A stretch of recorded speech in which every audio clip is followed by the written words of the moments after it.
Shiloh sa pinaka-latest reunion concert ng Sex Bomb Girls. Ang chikiting na ito raw ang isa sa talagang may karapatang magsabing pinalaki siya ng Sex Bomb. Siya lang naman kasi ang unika iha ng leader ng Sex Bomb na si Rochelle Pangilinan at ng kanyang mister na si Arthur Solinap. Meet 7-year-old Shiloh Jane. Pero pag-aamin ng kanyang mommy Rochelle, hindi raw knows ni Shiloh nung una na miyembro pala siya ng isang sikat na girl group. Iba raw kasi ang bias o favorite ni Shiloh. You will never be mine. Isa raw ito sa mga nag-udyok kay Rochelle na ilaban ang kanilang reunion concert. At nung napanood daw ni Shiloh ang kanyang mommy na bumabayle-bayle, bias record niya na raw ngayon ang Sex Bomb Girl. At natupad din daw ang fangirl fantasy ni Shiloh nang ang kanyang mommy nakipag-collab pa sa Bini. May bonus pang meet and greet.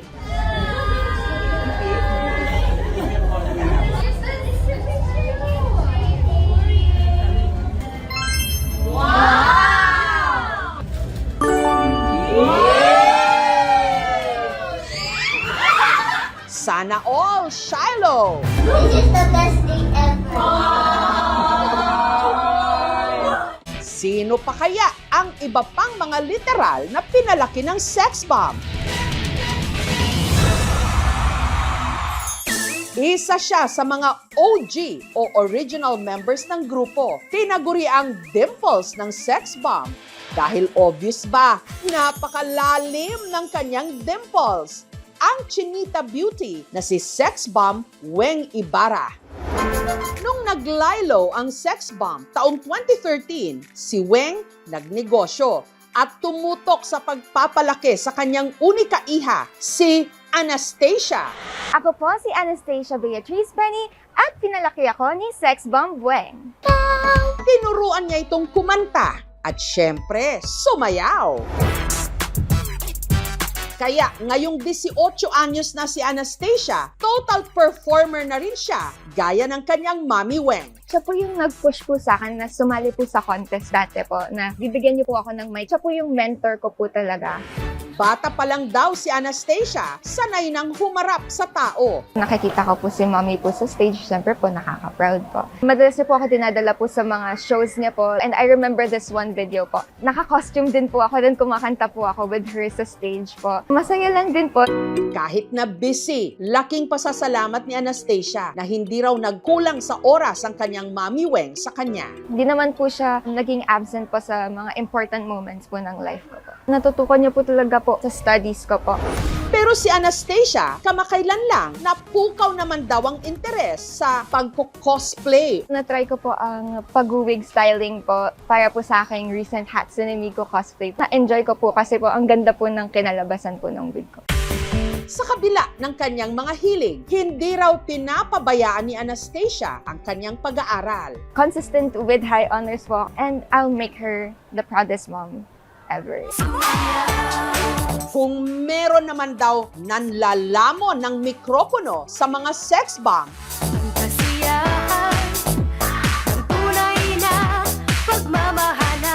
yan ay walang iba kundi ang kanilang main vocals, si Sex Bomb Yvette.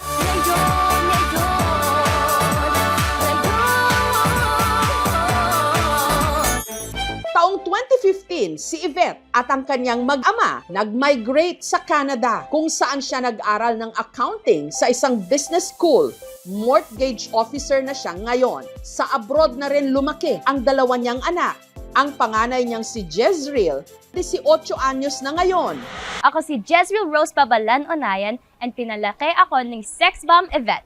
8 taong gulang lang daw siya nung sila'y nag-Canada at hindi raw naging madali para kay Jezreel ang pagsisimula nila noon ng bagong buhay abroad. Sometimes there are moments where nabully rin ako sa elementary.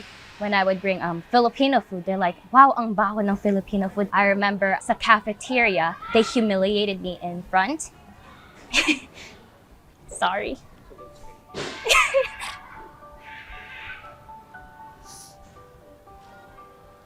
When I'm just walking, all of them are talking, pero once I go in, they stop talking and they all look at me and they start whispering. They would take photos of me. And that's why my self-esteem was really low. Ang kanyang naging takbuhan, ang kanyang Mommy Yvette na nagpayo sa kanyang palakasin ang kanyang loob. I would be the one asking her like my best friend. That's how she became more like present in my life. Para naman buuin ang kumpiyansa sa sarili, sinimulan ni Jezreel na mag-vlog. I apply my favorite lightweight skin tint to even my complexion. Now that you're adult, you understand why am I doing that? Ngunit hindi raw lubusang mawari ni Jezreel kung gaano kasikat noon ang kanyang Mommy Yvette. So I'm like, famous ba talaga mami ko? I thought, over-exaggerate yung fame and cultural impact of Sex Bomb. Hanggang kamakailan nga lang, mula Canada, umuwi sila ng Pilipinas para samahan ang kanyang ina sa reunion concert ng Sex Bomb. Hindi ko talaga in-expect po yung that gravity and influence that they had. At aba, itong si Yvette, naka-duet lang naman si Regine Velasquez. Seeing her relive her own life again, I'm very proud of her. Thank you so much! Nitong Biyernes, sina Jezreel at Anastasia pinagtagpo namin. Ang dalawa, minsan na rin palang nagkasama nung sila'y mga bata pa. At para sulitin na rin ang reunion ng mga pinalaki ng Sex Bomb Girls, isinabak namin sila sa isang dance showdown. Sumayang sumunod sa sex bomb. Ibomba mo, ibomba mo. Sumayang sumunod sa sex bomb. Ibomba mo, ibomba mo.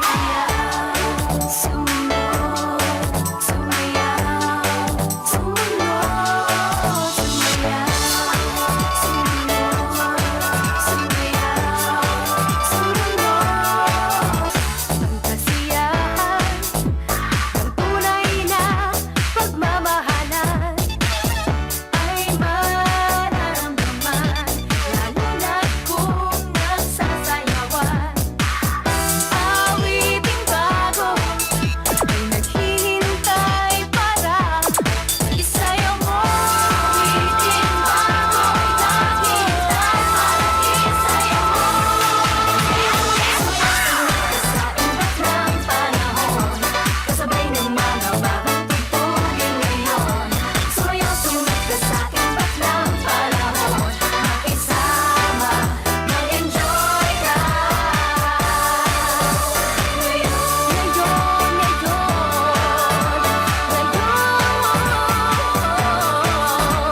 Sumayaw sumunod sa sex bomb. Ibomba mo, ibomba mo. Sex bomb! Paano mo may isip na magsipag sa lahat ng ginagawa mo kung hindi mo ginagamit yung utak mo? Pero kung meron man sigurong pinaka-kontrobersyal sa mga pinalaki ng Sex Bomb, walang iba kundi ang anak ni Sex Bomb Izzy. Si Sex Bomb Izzy na siya di manong main visual ng grupo na una nang inanunsyo na hindi siya makakasama sa concert. I miss them, but I want to stay on the path where God is leading me.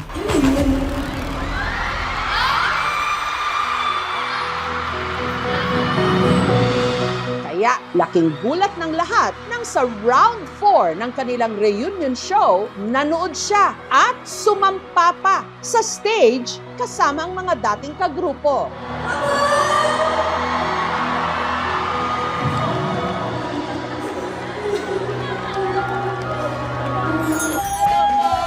Kinalunesan matapos ang reunion concert, in-interview siya at ang kanyang mister na si Alvin Aragon sa Fast Talk with Boy Abunda. Andun yung longing na you feel, ito yung kasama ko for the longest time. Pagkalabas, sobrang yung heart ko talagang nag-uumapaw. From 2009, nung nag-resign po ako eh.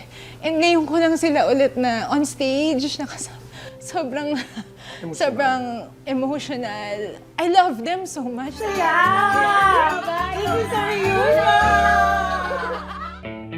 Si Andre, uniko iho ni IZ sa dati nitong karelasyon. Pag pinalaki ng sex bomb, Dapat lumalaban! get out! Taong 2023, inilahad ni Andre sa publiko na isa na siyang trans woman at nagbago na siya ng pangalan, Sofia Trazona. Ang revelasyong ito ni Sofia, hindi raw tanggap ni IZ, kaya may mga nambatikos sa kanya. Si Sofia naman, bumukod. Di na po kami nagkikita ni Mama. I also am scared na pag nakita niya na ako ngayon as a trans woman, iba yung reaction na ma-receive ko. Samantala, si IZ nag-post naman ng screenshot ng usapan daw nila ni Sofia kamakailan sa text. Pero kamusta na nga ba si Sofia? Nakipag-ugnayan ang aming programa sa kanya at nagpaunlak siya ng interview. Ako si Sofia at pinalaki ako ni Sex Bomb IZ. Si Sofia, isa na ngayong drag performer. Iba yung feeling when I'm doing drag. It's an art form. Sobrang professional po nitong work na to. Hindi po siya biro na nagpapakita din kami sa mga tao ng mga political views namin through performance. Sobrang fulfilled ako sa ginagawa ko. Ito talaga ako. Kahit maliit pa yung bayad sa akin, papatusin ko yun. Kasi gusto ko talagang nagpa-perform. Gusto ko na nakikita nila ako and nai-inspire sila. Hindi dahil napanood nila yung ginagawa ko sa stage, pero dahil nakatayo ako sa stage na yun and they know my story.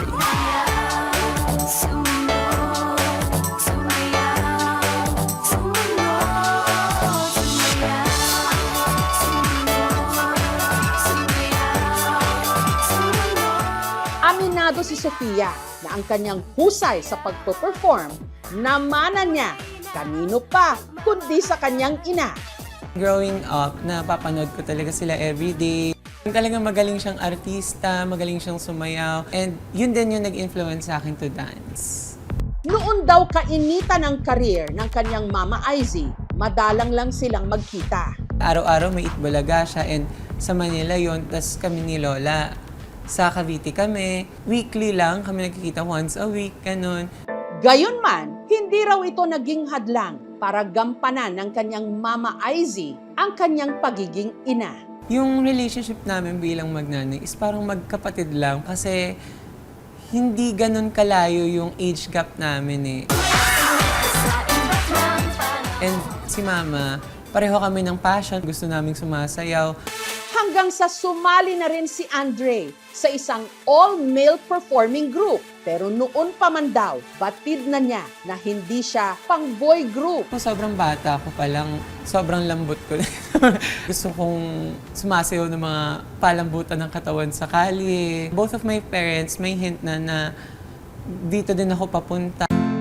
Nung senior high ako, dun ko pa lang talaga in-out yung sarili ko.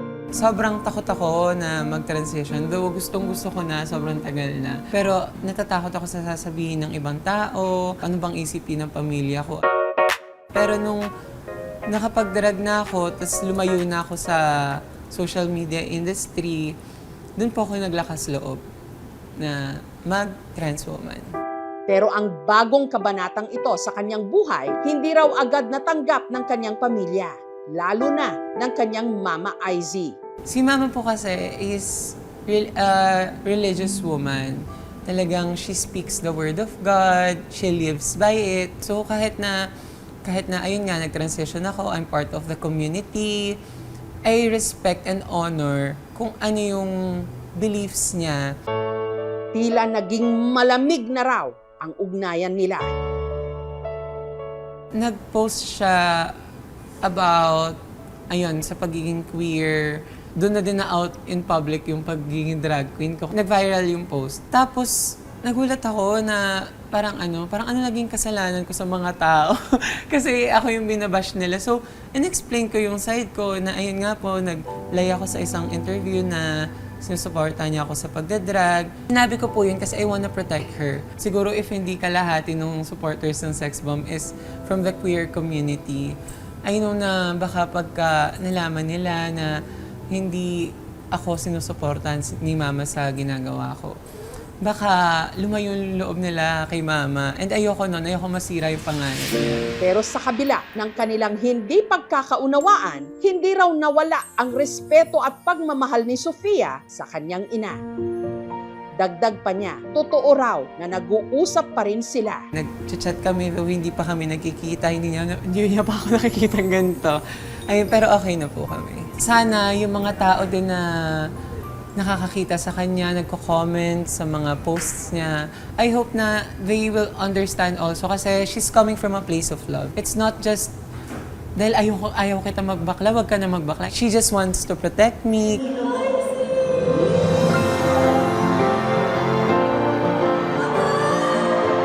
Masaya raw si Sofia na makita ang kanyang mommy Izzy na muling makasama ang mga kasama niya dati sa Sex Bomb Girls. Last concert, sobrang proud ako sa'yo. Naiyak ako sa CR kahit nasa show. Ay, sobrang saya ko para sa'yo na nagagawa mo na yung mga gusto mong gawin ngayon. Magkikita din tayo soon. Tunay ngang anak siya ni Izzy. Sumayaw, sumunod sa sex bomb. Anak ng isang sex bomb. Get out! Lumalaban! Panahon natin nag-iba, kaya't sundin. Masasaya awitin, may nararapat na tangkilikin. Awiting bago ay naghihintay para sa'yo mo. Awiting bago ay naghihintay para sa'yo mo. Sa iba't ng panahon, kasabay ng mga bagong tugtugin ngayon. Sumayaw, sumunod ka sa'king batlang panahon. Makisama, mag-enjoy ka.